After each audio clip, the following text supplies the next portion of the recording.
jamendo.com. Généralement, quand on parle de santé au travail, c'est plutôt une approche que je dirais médicale,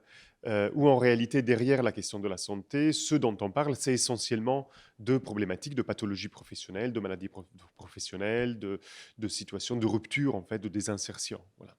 Donc, on a vu pendant l'atelier qu'il existe une réelle difficulté pour chercher à définir en positif ce qu'on appelle la santé, pas uniquement réduite à une absence de maladie, mais quelque chose qui vienne aussi valoriser en quoi la santé peut faire ressource dans l'entreprise et dans la dynamique économique de l'entreprise. Or, aujourd'hui, du fait des transformations du travail qui sollicitent de plus en plus la subjectivité des personnes, la manière dont la question du sens est importante, dont on est dans l'obligation de faire des arbitrages dans les situations, de faire des choix, de porter la responsabilité de ses propres actes, de ce que l'on fait, et ben là, ce n'est pas réductible uniquement à la dimension physique, mais la dimension mentale est essentielle, en lien avec le rythme, en lien avec la capacité d'anticipation, en lien avec le sens, avec la valeur qu'on accorde à son travail, avec les formes de reconnaissance qu'on reçoit de l'organisation. Donc il y a un tout en fait, mais où la question de la santé mentale est particulièrement centrale et surtout une problématique nouvelle à reconnaître. Et donc, tout l'enjeu d'arriver à reconsidérer l'humain dans le travail, c'est de reconnaître que c'est par le travail que les personnes arrivent aussi à se construire elles-mêmes. Et donc, l'enjeu de la santé se joue aussi dans le travail. C'est aussi grâce à une identité professionnelle, à des formes de reconnaissance professionnelle qu'on reçoit des clients, des bénéficiaires, des collègues. L'identité professionnelle, l'expérience professionnelle permet aussi de regagner une forme de posture en fait identitaire, et donc c'est très bon pour la santé. Et en même temps, la manière dont ce que les personnes investissent et engagent dans le travail est aussi fondamental pour la création de valeur dans un modèle entrepreneurial. Donc le rôle du dirigeant est central, mais je dirais n'est pas unique. Déjà parce que le dirigeant n'est pas tout seul, lui-même, il est pris aussi dans tout un écosystème, euh, et parce que ensuite, il s'agit aussi de transformer les pratiques de travail même du dirigeant.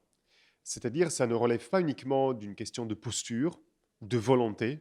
La volonté est absolument essentielle, indispensable, mais elle ne suffit pas. Derrière, il y a aussi tout un tas de questions qu'on peut dire plus techniques, de comment on fait évoluer des formes d'organisation, comment on met en place des nouvelles organisations qui soient plus à l'écoute, plus dans l'échange, qui instruisent aussi un peu plus une mise en débat des questions de travail entre les personnes, comment faire évoluer aussi les écosystèmes, comment arriver, donc le bon exemple, c'est le club Terre de FC qui cherche justement à instituer des formes de communauté avec des personnes qui partagent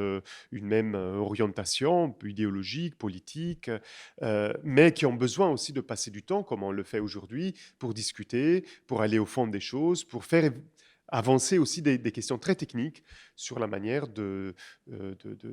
piloter des organisations en accordant une place spécifique au travail comme dimension de la santé des personnes. La carte qu'on essaie de jouer du côté d'une santé comme ressource, c'est que il faut y aller, il faut carrément développer de la santé. Il faut aider les personnes à accroître leur capacité d'engagement, leurs aspirations. Alors effectivement, ça ne se fait pas par une injonction.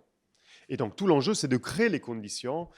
pour favoriser des formes de motivation authentiques, sincères, c'est-à-dire des personnes qui s'investissent dans des activités et qu'en retour, ils en retiennent aussi des formes de reconnaissance, d'utilité, de récompense, en fait, symbolique, monétaire, de différentes façons, qui du coup créent, à travers l'engagement dans le travail aussi, du lien social et un sentiment d'utilité pour aussi le bien vivre de toute la communauté. Donc l'action, voilà, est-ce qu'on adapte les personnes au travail ou est-ce qu'on est aussi en capacité d'adapter le travail à ce que les personnes sont en capacité de donner? Et il y a toujours un fond de ressources, toujours une exigence que je pense est vitale, anthropologiquement vitale, un besoin de faire, un besoin de fabriquer, un besoin de produire, un besoin de faire aussi quelque chose qui s'adresse aux autres. Comment profiter de cette ressource humaine fondamentale pour penser aussi une adaptation du travail pour que le travail soit plus accueillant finalement au regard de ces ressources que les personnes mettent à disposition.